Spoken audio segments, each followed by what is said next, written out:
Ma première maison, ni lui ni moi on la connaissait.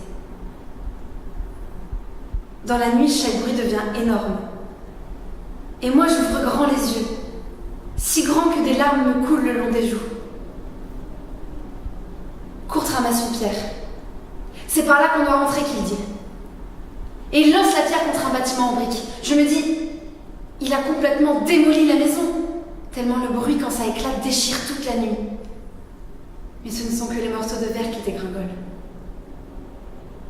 Kurt m'entraîne dans la maison par-dessus le mur en briques. Et une fois dedans, il ne lâche plus ma main.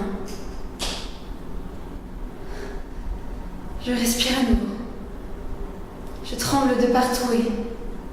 Je ne sais pas, peut-être c'est le froid, mais je me sens claire et légère dans ma tête. Je pourrais pouffer de rire sans arrêt.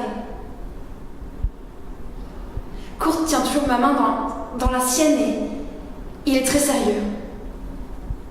Il approche son briquet d'un bout d'étoffe qui pend de la table et aussitôt c'est lumineux et les animaux se tordent à l'intérieur et disparaissent et je vois les ombres danser sur le visage de Kurt. « Ça va chauffer !» qu'il dit.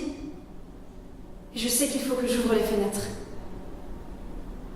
Kurt sort les bouteilles de son sac et dévisse les couvercles. Ça sent. Il fourre les morceaux de chiffon dans les goulots. Je le regarde faire. De côté. Je vois comme il respire et se concentre.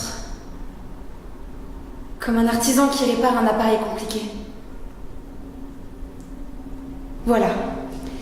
Les bouteilles sont alignées par terre, les unes à côté des autres.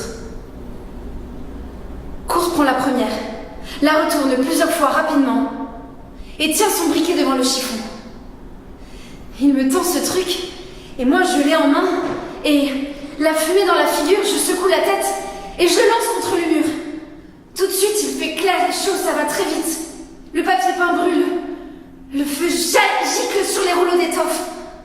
Je reste plantée et je regarde, mais Kurt a déjà lancé la bouteille suivante. Elle explose par-dessus une table et le feu jaillit comme un coup de tonnerre. Et moi, je dois déjà lancer la bouteille suivante.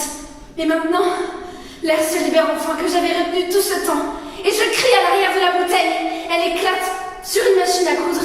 La chaise brûle au milieu d'un étang de flammes. Kurt lance. Et moi, je regarde.